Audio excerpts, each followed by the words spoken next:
come up on stage, man. I'm sick of hyping you up, man. We gotta live up to it. Come on, dude. Thank you, man. Great introduction. By the way, I'm not Andrew Bermudez. I'm fake Andrew Bermudez. How's everybody doing? How are you? Everybody trying to stay cool? It's better than it was earlier this week, huh? I do have a question, so I want to make sure that this is going to be valuable to all of you. How many here actually have a startup or are thinking about starting a startup? Can I get a raise of hands? Okay. I'm kind of wondering why everybody else is here. Alright. So, the one thing is, so everybody wants to raise money, right? Everybody thinks that that's where they're going to start. Everybody wants to build a product. Some people may not want to raise money. Like you are just shaking your head. And you know what? Investors can be painful sometimes, but if you align with the right ones, you take care. I've got a different trajectory. So I was born and raised in Ecuador.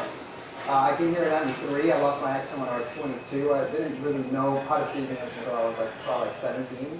I was chopping on that. So I've had a lot more struggles, but it's actually not been that tough once you kind of figure things out. There's a lot of things about hacking and putting together teams and really figuring out what works. So I hope I can share some of those hacks. Kind of like what Mark Lack did earlier when he was talking about influencers, which is awesome. Because that's something that, my business is something that we're looking at actively. But the one thing is, when you're trying to scale, do you guys think, I'd like to ask an open-ended question. When you're scaling, do you think that it's about having enough funds to scale? What do you think the biggest component of a successful scalable business is? The product? What is it? Having a repeatable process.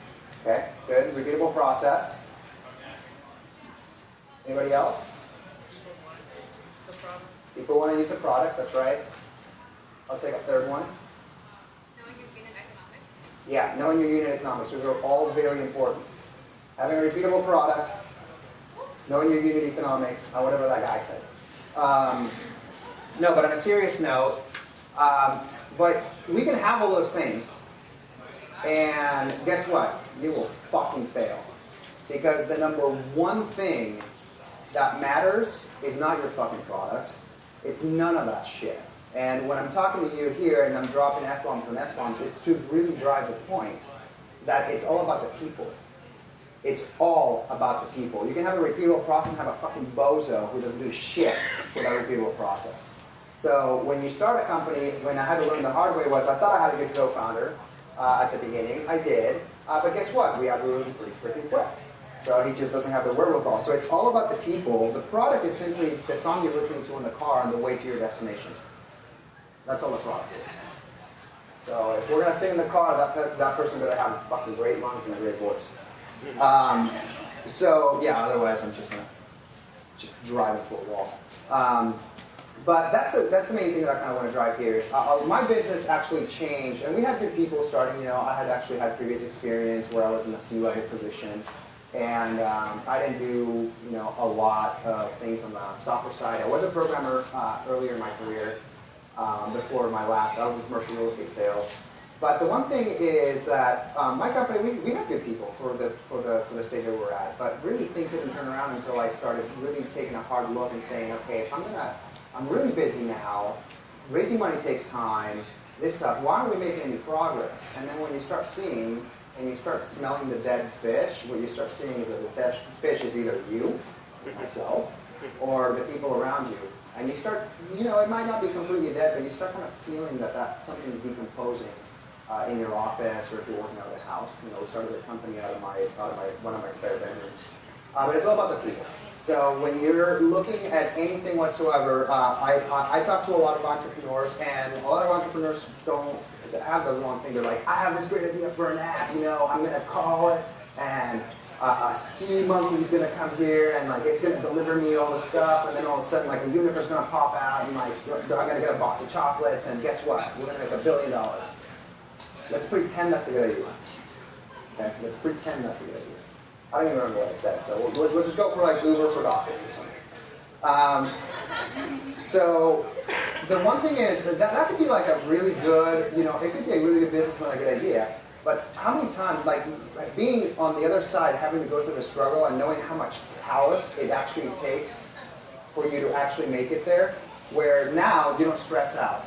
You know what to do. You anticipate these problems. You know things like that. You understand one thing and you understand it's all about the people. Get them out of the way. Fast, fast, fast. Or see the people that you do have that are good. They may not be performing, let's say, a scalable process, etc., but they actually may have a different talent that's critical to make that repeatable process retain those customers. So all you are as a CEO or a founder of a company that's actually taking leadership is you're an editor. That's all you are. But at the same time, you're manager-producer at the same time. So you're editing the music, you're producing the music, and you're trying to bring all these people together to make a hit record. And it better be fucking good if people listen to it, because otherwise you're not going to make it. Sony's not going to give you a record deal. Another's going to give you a record deal. And that's the beauty of markets. You make something of mass appeal that drives value to people, it drives something of value. But the one thing is, when you look at the people, just be really hard. All these entrepreneurs may have a great idea, but when you speak with them, the issue is they haven't been through it, and that's okay. That's okay. You shouldn't discount them, but if they have the chemical makeup, they have the mental makeup, you can see that they're coachable. The number one thing is to seek advice from people who have done it. Don't just find somebody who doesn't really spend time to get to know your business and all that stuff and give you a bunch of shares of your company. That these people that are actually invested in you and actually get to know you will actually help.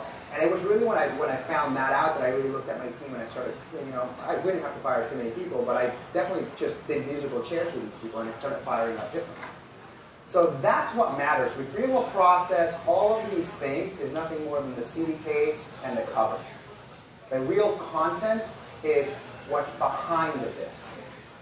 And it's all about the people. That's the number one thing to scale a company. You don't scale anything until you have the right team. You are not going to, just like, let me ask you this. If you came over to my house and I offered you a cocktail and you tasted the cocktail and it tasted like nuclear waste, how would you feel if I told you that I ordered from a manufacturing company to bring 1,000 units of that bottle to me? Do you think that I'd be making a mistake? That's what happens when you have a shitty team. You're trying to run, you're trying to scale something. You have to make sure you have all those things. It's just advice. You don't have all the answers. You don't. But if you're helping other people out, offer value to people who are going to come and help you out. But it's all about the people. You've got a programmer who is not working, who maybe everybody else busts their ass off and things like that. Have a couple conversations with them. He's not adjusting. Even if he's a programmer, get him the fuck out of there, man. Because it's poisons. Now, you definitely have to plan ahead of time, so you're not going to just fire him and then have a seat, but you start looking for other people in advance. You talk to your network, you talk to different individuals, but you got to get rid of the clowns. That's the one thing is the clowns do nothing well for you. I mean, like right when Miss Song was speaking, I was like, man, I would hire her, but she would probably hire me. So that's not going to work. No, that's you got. She just said the same thing, but in a prettier pattern of letters. So yeah, that. But I mean, those are kind of the people that you want to look for. And I don't want to necessarily. I'm going to steal this from Mark. Actually, I'm not necessarily want to sit here and just talk at you. But that's kind of like where I come from. That's been the biggest thing. It's really the people in the band that make the music. All of the other stuff is just business. Scaling, getting the distribution out for the record, making sure it hits the shelf. All of that shit has been proven. I don't know why we need to focus on that stuff. We need to make sure we have the right people in the band. Right? So if you guys have any questions, I want to make sure that I get out of here efficiently, but yeah, go ahead. I can't hear you. How do you know? It's the same way as being in love, man. Or the same way as being like, if you get excited when you look at a lady on TV or in a computer or in some website you're not supposed to be at, you know.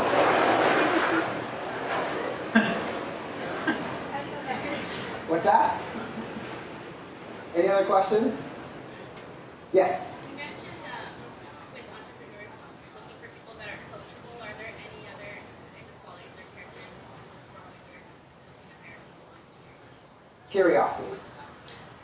Yeah, curiosity, resourcefulness is one, and really it's like a combination of drive. If it's curiosity that's focused on productivity and driving something forward, if if they have curiosity, they're open-minded and they're coachable, or if they do have bad habits, but you can see that they're open to like do that. It'll take a little bit of time, but those are the people that usually get into the coach.